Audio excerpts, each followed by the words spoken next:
इस कारण देवर्षि नारद को बनना पड़ा था एक बार बंदर। श्री नारद बड़े ही तपस्वी और ज्ञानी ऋषि हुए, जिनके ज्ञान और तप की माता पार्वती भी प्रशंसक थी। तभी एक दिन माता पार्वती श्री शिव से नारद मुनि के ज्ञान की तारीफ करने लगी। शिव ने पार्वती जी को बताया कि नारद बड़े ही ज्ञानी हैं, लेकिन किसी भी चीज का अहंकार अच्छा नहीं होता है। एक बार नारद को इसी अहंकार घमंड के कारण बंदर बनना पड़ा था।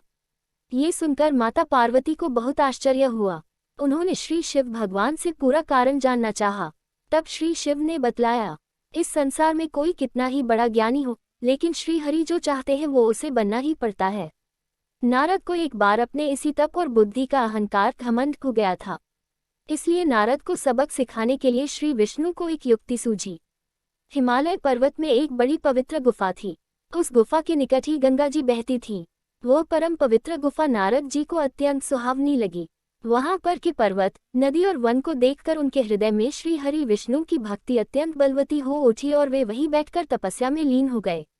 नारद मुनि की इस तपस्या से देवराज इंद्र भयभीत हो गए कि कहीं देवर्षि नारद अपने तप के बल से उनका स्वर्ग नहीं छीन ले।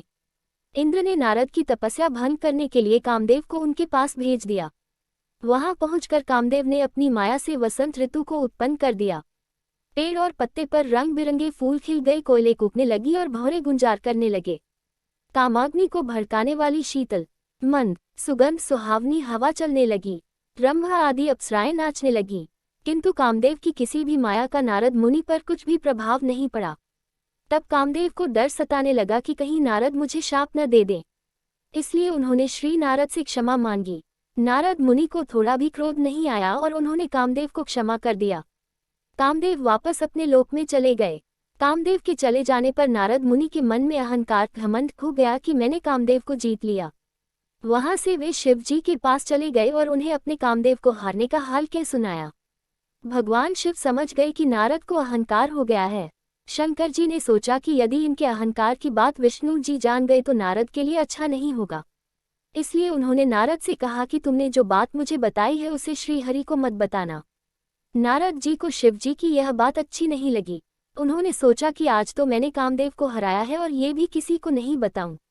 नारद जी क्षीरसागर पहुंचे गए और शिव जी के मना करने के बाद भी सारी कथा उन्हें सुना दी। भगवान विष्णु समझ गए कि आज तो नारद को अहंकार घमंड ने घेर लिया है। अपने भक्त के अहंकार को वे सह नहीं पाते, इसलिए उन्होंने अपने मन में सोचा कि मैं ऐसा उपाय करूंगा कि नारद का घमंड भी दूर हो जाए और मेरी लीला भी चलती रहे। नारद जी जब श्री विष्णु से विदा होकर चले तो उनका अभिमान और भी बढ़ गया। इधर श्री हरि ने अपनी माया से नारद जी के रास्ते में एक बड़े ही सुंदर नगर को बना दिया। उस नगर में शीलनिधि नाम का वैभवशाली राजा रहता था। उस राजा की विश्व मोहिनी नाम की बहुत ही सुंदर बेटी थी, जिसके रूप को देखकर लक्ष्मी भी मोहित हो जाएं। विश्व मोहिनी स्वयंवर करना चाहती थी, इसलिए कई राजा उस नगर में आए हुए थे। नारद जी उस नगर के राजा के यहाँ पहुंचे तो राजा ने उनका पूजन करके उन्हें आसन पर बैठाया। फिर उनसे अपनी कन्या की हस्तरेखा देखकर उसके गुण दोष बताने के लिए कहा। उस कन्या के रूप को देखकर नारद मुनि वैराग्य भूल गए और उसे देखते ही रह गए। उस कन्या की हस्तरेखा बता रही थी कि उसके साथ जो विवाह करेगा वह अमर हो जाएगा, उसे संसार में कोई भी जीत नहीं सकेगा और संसार के समस्त जीव उसकी सेवा करेंगे।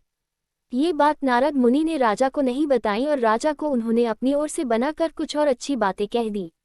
अब नारद जी ने सोचा कि कुछ ऐसा उपाय करना चाहिए कि यह कन्या मुझसे ही विवाह करे।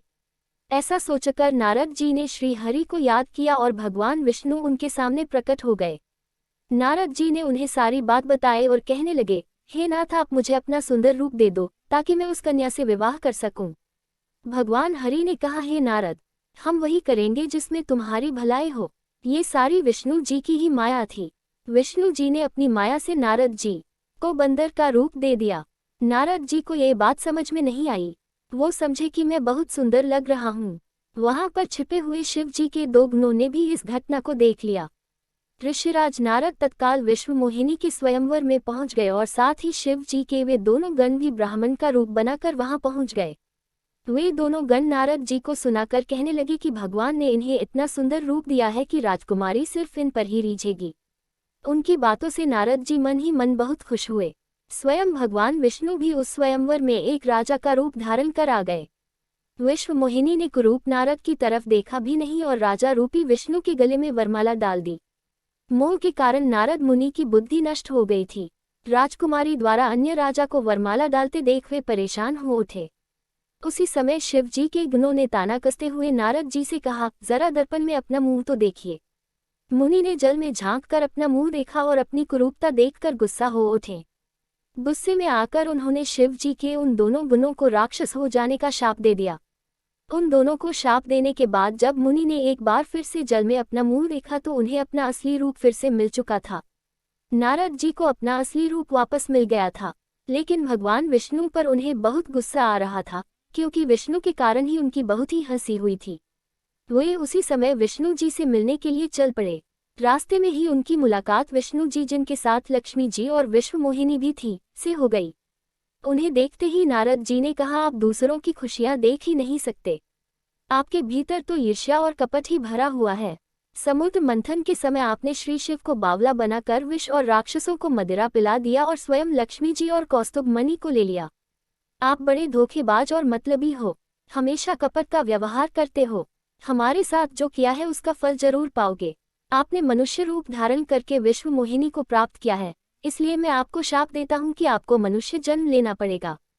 आपने हमें स्त्री से दूर किया है, इसलिए आपको भी स्त्री से दूरी का दुख सहना पड़ेगा, और आपने मुझको बंदर का रूप दिया, इसलिए आपको बंदरों से ही मदद लेना पड़े। नारद के शाप को श्री विष्णु ने पूरी तरह स्वीकार कर लिया और उन पर से अपनी माया को हटा लिया। माया के हट जाने से अपने द्वारा दिए शाप को याद करके नारद जी को बहुत दुख हुआ, किंतु दिया गया शाप वापस नहीं हो सकता था। इसीलिए श्री विष्णु को श्री राम के रूप में मनुष्य बनकर अवतरित होना पड़ा।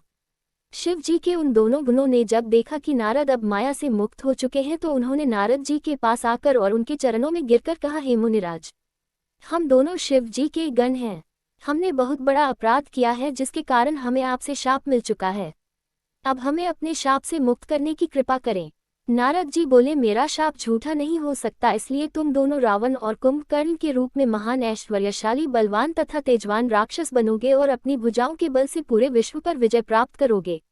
उसी समय भगवान विष्णु राम के रूप में मनुष्य शरीर धारण करेंगे। युद्ध में तुम दोनों उनके हाथों से मारे जाओगे और तुम्हारी मुक्ति हो जाएगी।